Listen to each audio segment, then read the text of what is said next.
Okay, so here we have Edward Burgess planning out his pyraminx size relay. We have the big pyraminx, the small pyraminx, and the normal size pyraminx. So which one is he going to do first? Any guesses?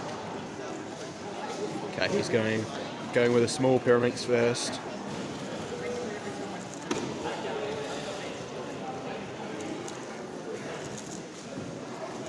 Really struggling to insert pieces there, but the small pyraminx is solved in 11 seconds. Now he's going on to the normal size pyraminx, which he averages sub 2 at, and he's on to the large pyraminx, G1,